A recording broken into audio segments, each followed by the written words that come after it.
Season 7 of Alone, Episode 2. We got to meet 4 new contestants tonight. We also got to check back in with Roland from last week. So we still have 2 contestants that we have not been introduced to. Hopefully we get to meet them next week because I really am liking this group as a whole. One thing I do have to say for them as an entire group, it seems like we're getting higher quality shelters than I feel like we've got on many other seasons.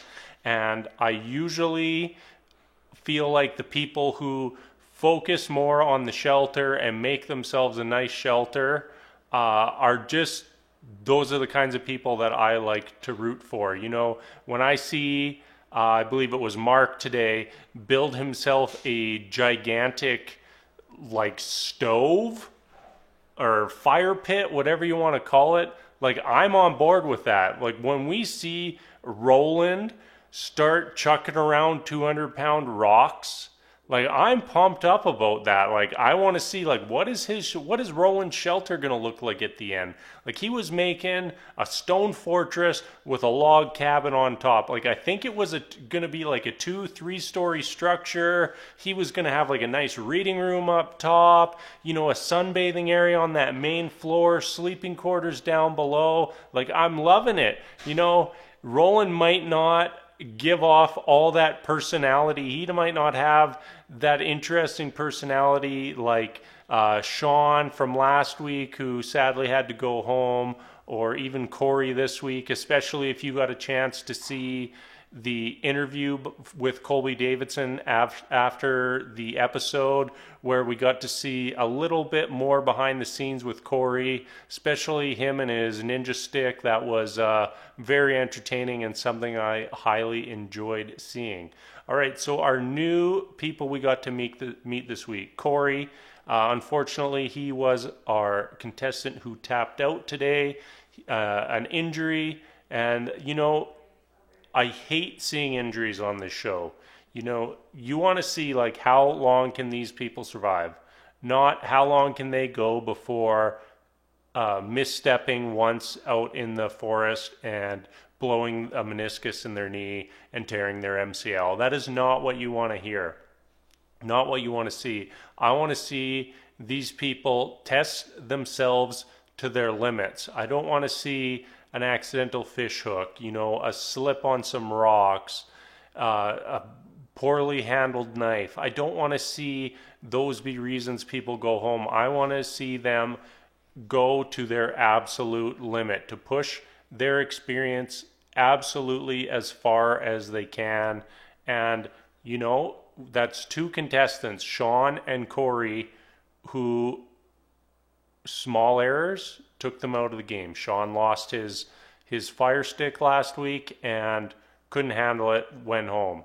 Corey slips, hurts his knee, tried to rough it out, but just couldn't hang, couldn't heal, and has to go home. Those aren't the type of things that I want to see people go home for, and very unfortunate because I really felt like Corey had a lot of potential.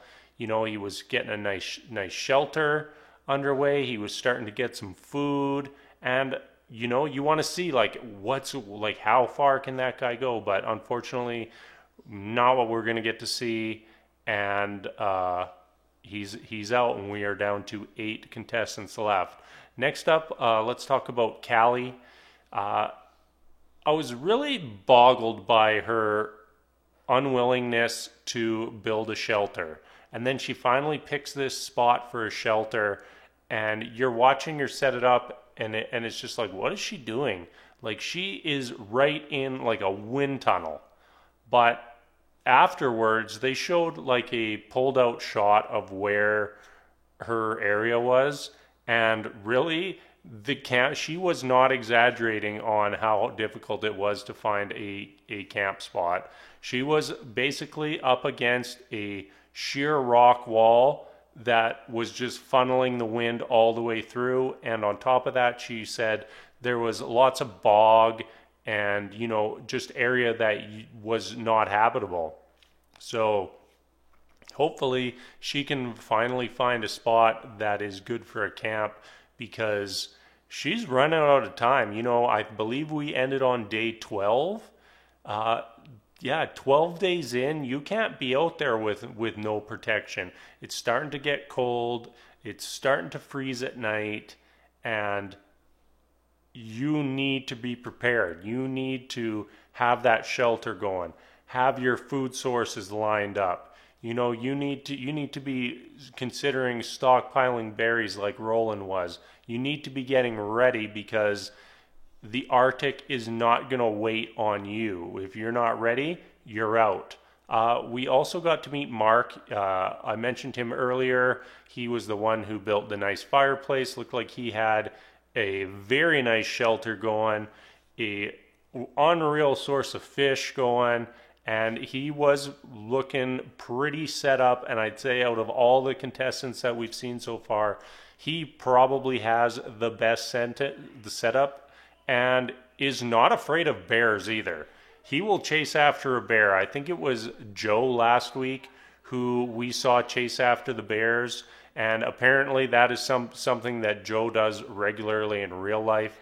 Part of his job, scaring off bears as at work. So that explains why some of the contestants are using that aggressive tactic with the bears. You know, head the bear off, knock the bear out of your area so that you don't have to mess with the bear ever again. And lastly, we have Amos, who we didn't get a ton of screen time today. Not much to say on him. He looked like he was starting to get a nice little shelter going, a little bit of food on the way, and hopefully we get to see more of him in the weeks to come. That probably wraps up this week. The highlights: Roland's Rock House, unbelievable, one of the most unique and crazy structures we've ever seen, and hopefully he has the energy to put it all together and start thriving in the Arctic. Corey's unfortunate demise, you know, gotta be rooting for the guy, but one misstep and he's out.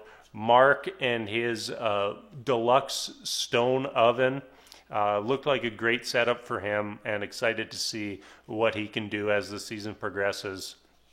And then Callie and the just total lack of shelter. I want to see how that plays out, and hopefully she can get something together before time runs out. All right, that is it. I will see you all again next week for episode 3. And as always, thank you so much for watching. We'll see ya.